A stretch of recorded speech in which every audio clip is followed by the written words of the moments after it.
Can I confess something to you? When I first heard that, when I was reading about it yesterday, I turned away. I mean, I prayed for those girls. I was concerned, but I didn't want to think about it. And I didn't want to picture it, and I didn't want to be confronted with the death, with the suffering, with the loss. I didn't want to be involved with it in my life. I just didn't. And so I distracted myself. If I'm being honest, I started doing other things. We were doing stuff with our kids. We were going places. I ran into something negative, and so I escaped. And I think if we're honest, we probably do that more than we want to admit. That there's the bad news, the stress, the thing, the person, the circumstance, and it's negative. We don't want it, and it's just easier and better for me if I just escape. And so we reach for it, whatever it is, right? We all got different flavors. Somebody comes into your life and you don't want to deal with them right now, and you go to your phone. You get overstimulated, things get pulling on you, and so you whatever it is, you go to the fridge. You go to the bottle. You flip on the TV. You start your game. Whatever it is, we all have these avenues that we escape to. I'm just going to go to the shop. We escape.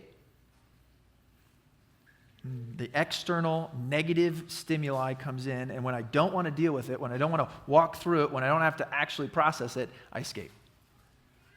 And I don't think I'm alone in that. I think you do it well. And I'm not talking about calming down. That's one thing. I'm talking about escaping. I'm talking about medicating, sidestepping, ignoring. Today, I want to convince you to stop trying to escape. Stop trying to escape. You say, well, I don't know. I'm pretty good at it. I do it a lot. Why not? Why not numb? Why not just escape? Well, in Ecclesiastes chapters 8, going into chapters 9, we're going to see that the brokenness and the meaninglessness of this world is worth escaping. That much is true. That we hear these things and we have to process them, and at those moments it's like, this, I would much rather escape. It's worth escaping. But God has a better picture of our life. God has a vision for us where we are not running away, that our life isn't about numbing. In fact, God's vision for us is actually to use the joy, to use the pleasure. But He is going to call us to walk through the pain and hardship as well. In short, what you could say is Jesus didn't defeat death so you could escape life. He did it so you could enjoy life. Jesus didn't defeat death so that you could spend your time escaping what life brings to you, what you're supposed to walk through. Instead, He actually defeated death so that you could enjoy life with Him. Listen to the preacher. Now, that's the author of Ecclesiastes. He calls himself the preacher, the teacher. Listen to him summarize something that we all know. He's going to make these observations about life to prove his point. And one way to kind of summarize that, what he says about observations is, he says, life in this world is worth escaping. After he kind of surveys, he says, I think y'all should leave. It's just probably not worth it. Right? We've watched him do this pattern again and again. If you study the book of Ecclesiastes like we have been, we watch him. He makes this observation. He looks around in the world, and he says, this is how it is. You know this, you've seen it, you've walked through it. This is what life is like. And most of the time, here's the thing, most of the time his observations are correct. He does accurately present life to us. And so then he's going to bring a philosophy to answer that. Since this is how life is, here's a great way to try to deal with it.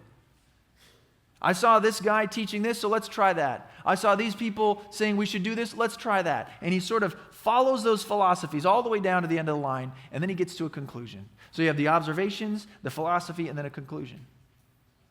Now, the thing about the preacher is that he's kind of mean. He kind of puts us in a corner, and he makes us say what we actually believe.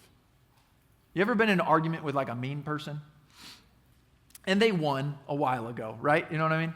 But I got one of those in my house. And they're just gonna all the way to the end, you know? It's Caitlin, by the way. She's the... I mean, when that's what he does. He says, this is the philosophy. And he says, oh, really? If you really think that, then let's pull that string. Let's see where it goes. No, really, where does it go? No, I know. It hurts and it hurts and it hurts. But we're going to go all the way to the end of the line. Where does this actually conclude? So let's start with his observations, because he's going to prove to us in these observations, he's going to paint a picture of the world saying, this world, life here, it's worth escaping. Starting in verse 10, he says this. Then too I saw the wicked buried. Those who used to come and go from the holy place and receive praise in the city where they did this. This too is meaningless. It's interesting here. He kind of starts out with this religious hypocrisy. Maybe you've seen this.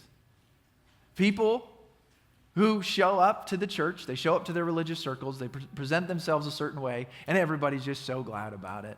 And they're just so happy that, oh yeah, it's so great. But you know, you've experienced them in life, and you know that what they're saying with their mouth, they're not living with their life. And so you know this is hypocrisy, and yet he's saying, I watch these people die, and then I watch them get buried, and I watch their funerals, and everybody has nice things to say, because it's wrong to talk ill of the dead. I don't know where that came from, but he says, what is the point of this? They lived this whole life. They lived this whole lie. Some people they convinced, most people they didn't, but then they die, and that's it? Now we're all just supposed to keep pretending for them? This religious hypocrisy, it makes this life seem meaningless. It's frustrating. It's empty. Why in the world would I do this? Why would I even play this game? He says, if this is what you're offering, I'm out. This is worth escaping from. Not only that, you press into things like this, that sort of garbage, it encourages more garbage. It makes things worse.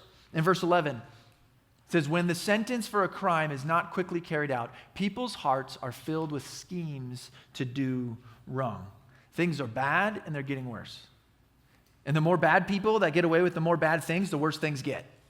Because it just raises the bar of what we're all going to put up with. Just raises the bar of what you can get away with. He says things are bad and they're getting worse. This is miserable. Last week, if you remember, I made a very strong exegetical argument that God likes puns. I stand by it. This week, I want to make an argument for biblically based sarcasm. All right? I see it here. These next two verses, I want you to hear the precise, exacting sarcasm that the preacher uses as he talks about this world. Verse 12 and 13. I put them together so you can kind of see them side by side.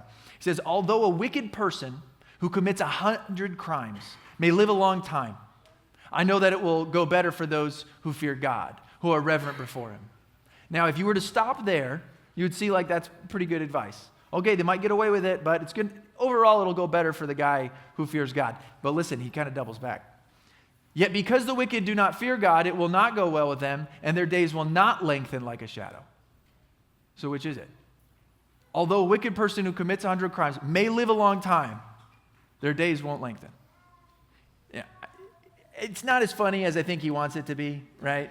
But he's using this sarcastic thing to say, yeah, you're right. Although he is getting rich doing this, although he is, getting away with it, although it's wicked upon wicked upon wicked, although now he's somehow a celebrity with it, although, yeah, he's got his own private beach, I get that all those things are happening, but I'm sure it would be better if, I'm sure it's working out for the nice guy down the road too. I'm sure that'll go better for him. Because even though he's not going to live a long time, kind of looks like he's living a long time. Seems like the wickedness is kind of working. Honestly, it seems like he's getting away with it. Seems like not just that he's getting away with it, like people are celebrating it. So imagine this, and this was a common biblical principle, which is true. It's like the wicked will not prosper. It was very common, it's repeated in the Old Testament a lot. But he's sitting there going, I just see a lot of wicked prospering. Yes, they do. They do prosper. Right? We say these things like, oh, cheaters never win. nah. We used to play Monopoly where if you got away with it, it counted. And I won a lot. Like, cheaters win a lot. It's like liars never get ahead. Yes, they do. Usually faster than the other people because they're lying about it. Like, those are things in life. We see that. He's recognizing this. I see that the wicked are prospering. I see that the cheaters are winning. I see that the liars are getting ahead. We could all sit around and complain about people we know who got rich doing things they shouldn't get rich doing. Right? And they're probably in retirement now because of it. That's a reality. He's going, I see this in the world. I want to escape that. That doesn't seem like a world worth really enjoying. He summarizes it this way in verse 14. There is something else meaningless that occurs on earth. The righteous who get what the wicked deserve, and the wicked who get what the righteous deserve. This too, I say, is meaningless. It's empty. When he looks around, he observes that life in this world is worth escaping. I've seen wicked people get away. I've seen these righteous people perish. It doesn't make sense to me. Life like this can't be right. And so here's your problem. Now, that's where he gets us in the corner, right? Because these observations are true. Everything he said is true. We've seen all of this. So the question becomes, well, how am I supposed to live in a life like that? And he says, his answer, at least he's going to test run, is this broken philosophy here. That pleasure is the best way to escape. So if you think, yeah, life here is worth escaping, he's going to say, all right, well, one of the most popular beliefs, one of the ways we approach that problem is to say, well, let's escape it. Let's use pleasure, and that comes in all sorts of forms, to escape. Because then I don't have to deal with it. I don't have to deal with it. Now, a philosophy of life, as we talked about before, is sort of this answer to the problem. So you might say, all right, I'm looking at the world. This is how the world works. So this is how I'm going to work in the world, right? You might be in a circle where it's like hard work gets you ahead. So you come up with a philosophy internally that says hard work is necessary, it's good, it's right. Okay, that's fine. You might say, be in a circle where certain academic achievements, right? In the past, it's been certain degrees reached or certain. So you set goals, and out of those goals come a philosophy that say, this is what's going to help me get to where I want to go. And we do this all over. This is how you view health. This is how you view your financial life. This is how you view your relationships. You have a philosophy, what you expect to happen and how you're going to react to that. So he's saying this is a philosophy that people use. Life is hard. It seems like it's worth escaping. So what I'm going to do is I'm going to find a really good way to escape. And the philosophy he's going to kind of promote is this philosophy of escape. It just fits in one verse. It's pretty simple, this verse. So I commend the enjoyment of life, because there's nothing better for a person under the sun than to eat and drink and be glad.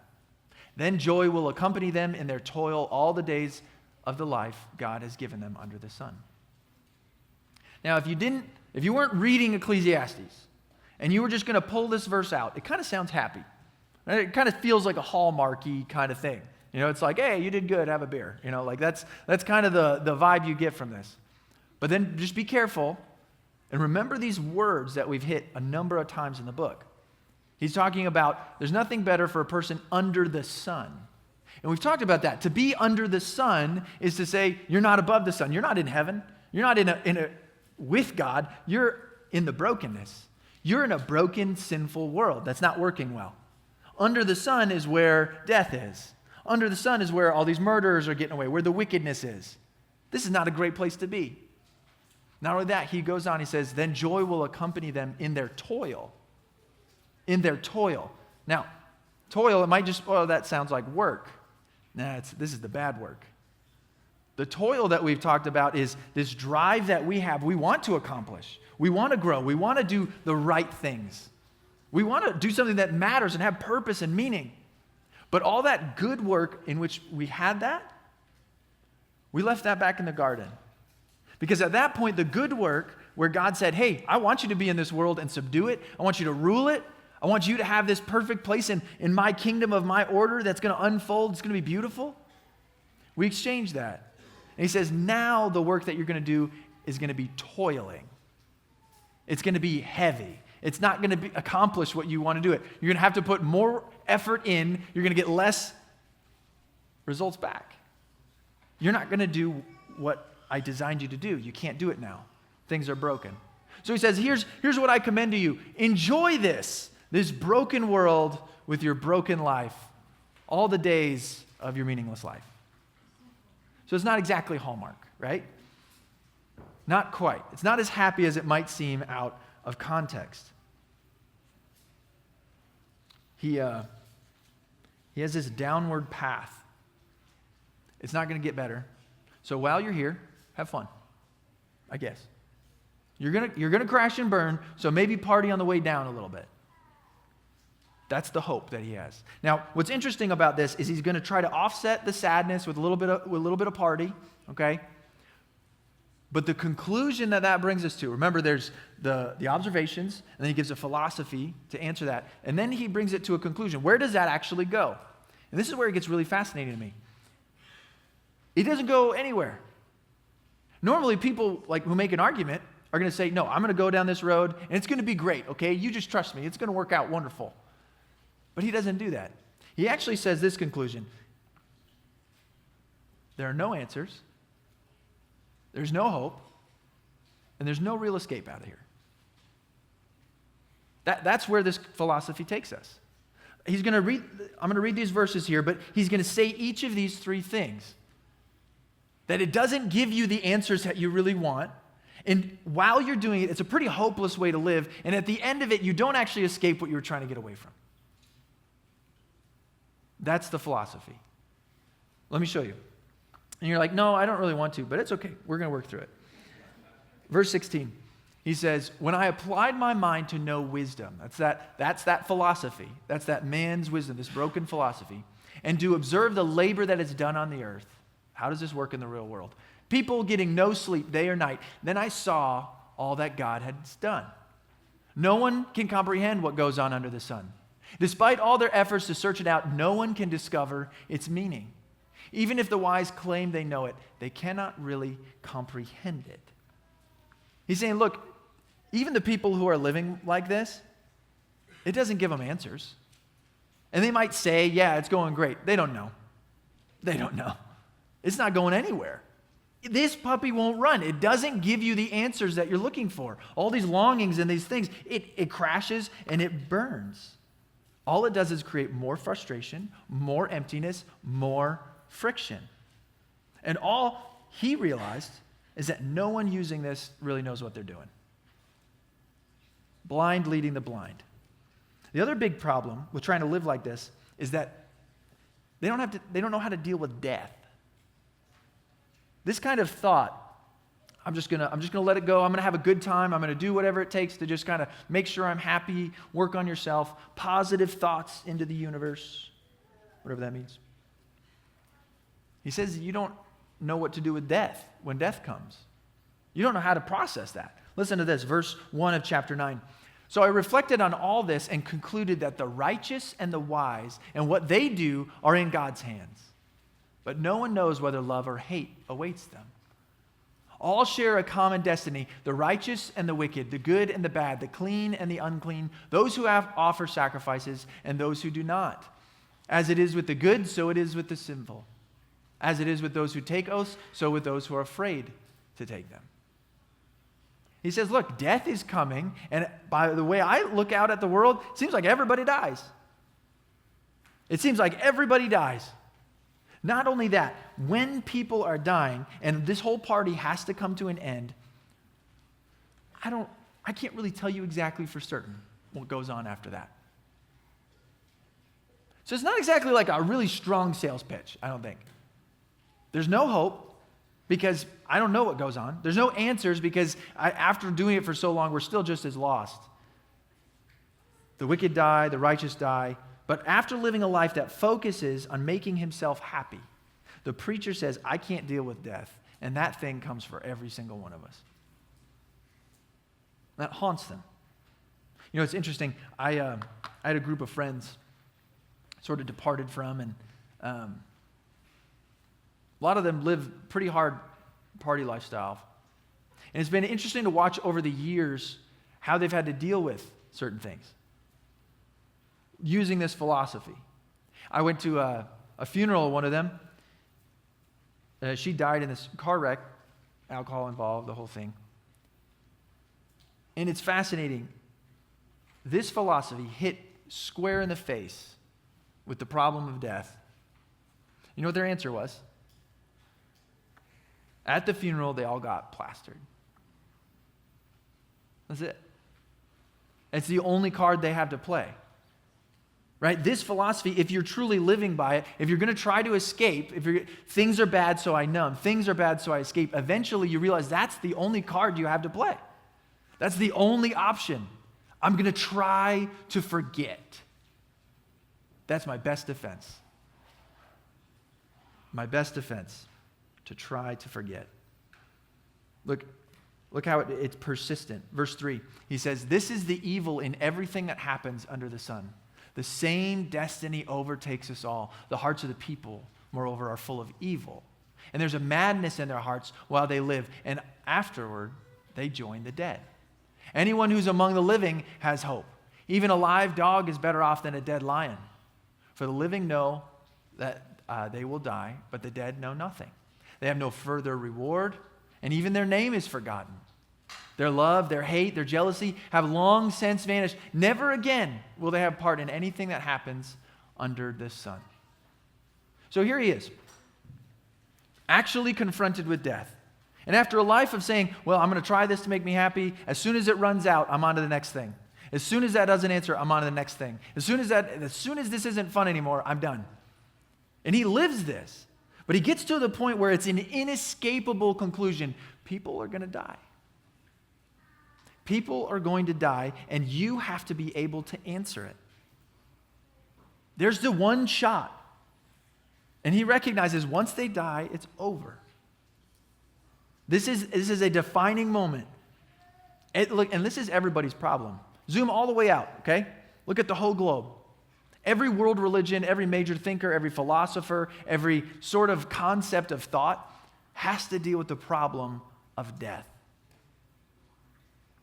Okay, that's great you think that, but what happens when I die? That's great, that's a cool social program, but what happens when they die? That seems like a good solution to a couple problems over here, but what happens when we die?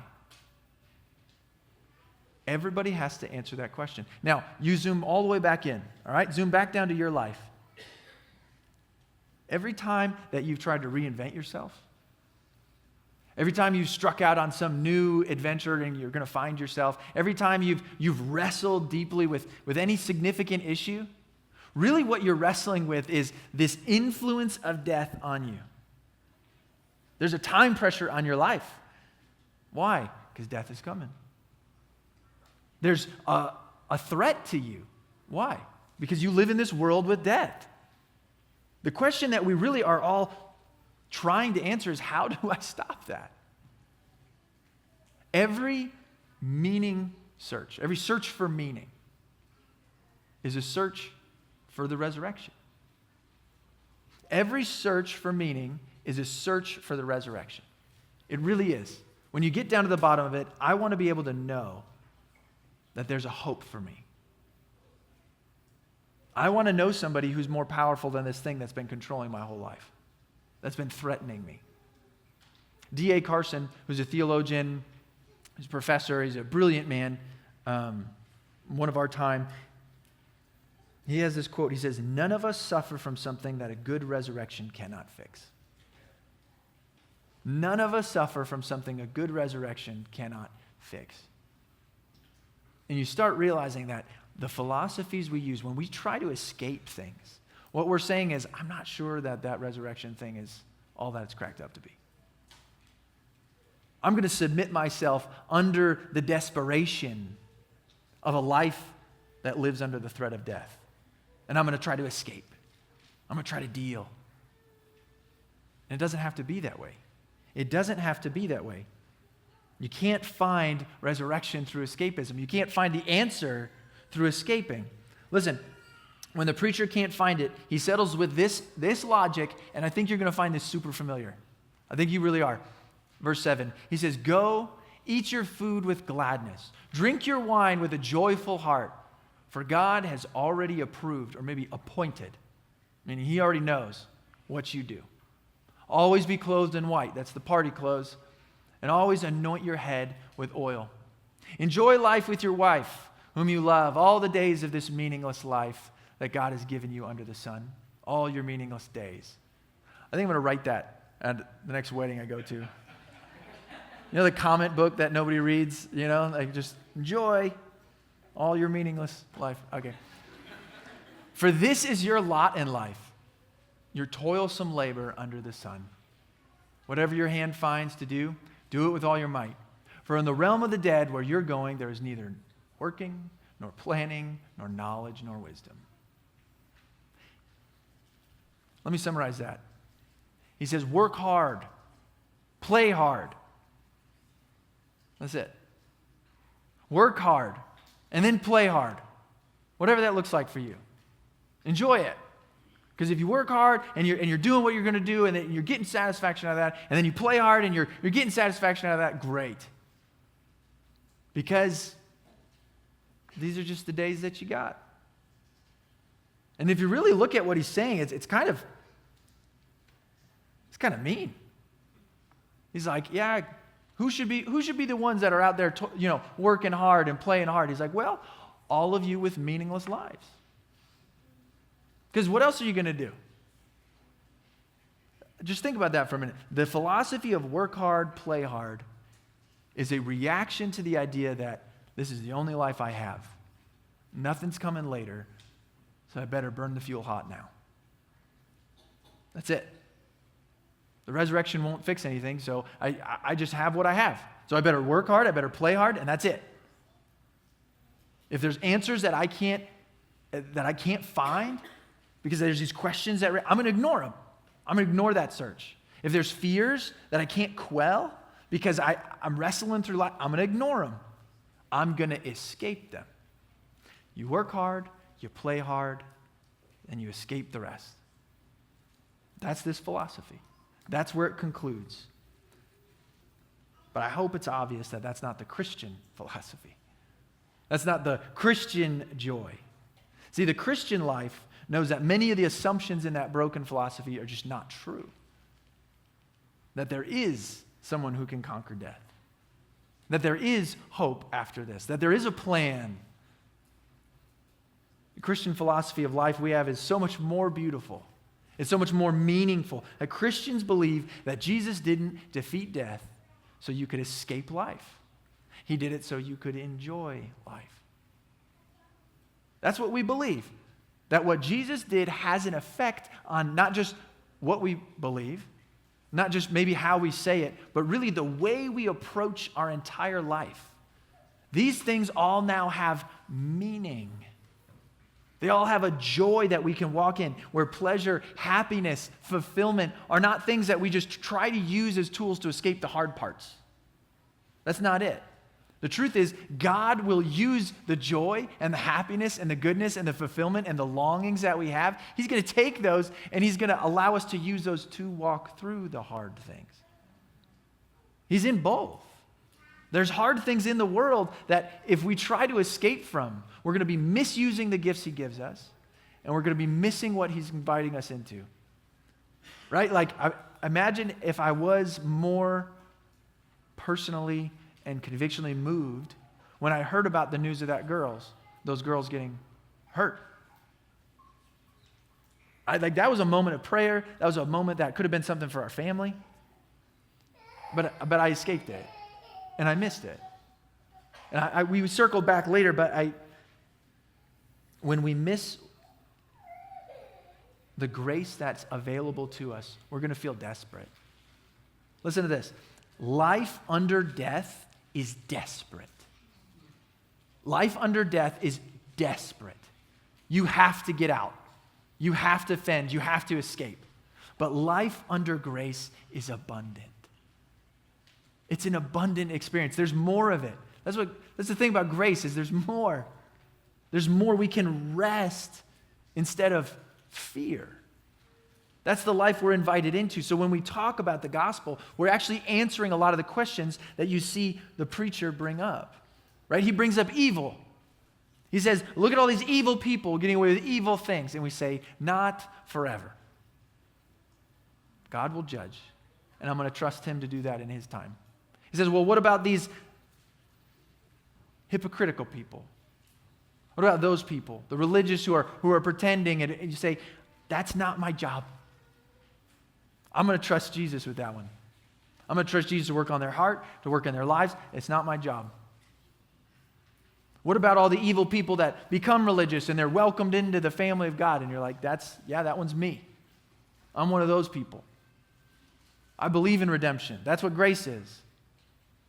I can't condemn those people because I'm one of those people. I didn't deserve to be here. Life makes no sense and I'm lost and I don't know how to answer these things. It's like Jesus has a plan. In fact, he's really good at making plans. Like if you go and walk with him, these things begin to make a lot of sense. Nothing's blindsiding him. These great, beautiful, wonderful pleasures that you have in life, right? Think about the skills you have, the opportunities you're given, the family you've been given, the things you enjoy. Those were God's idea. He came up with those. Not only that, he gave them to you. Like he wants you to use those. He wants you to use them well. He wants you to use them with him, not as a crutch to lean on to escape the hard things that he's asking you to walk through. Because you're going to miss him in both if you try to do that.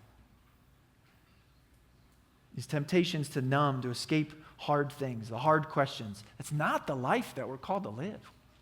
That's empty and it makes you desperate because you're submitting back to this fear that death's coming. It's like, I'm not too worried about it. I'm just not. Jesus didn't defeat death so we'd escape the life that we live. He defeated death so that we could enjoy this life, that we could walk with him. Listen to these verses from Psalm 16. Listen to how God and walking with him produces the opposite of escaping life.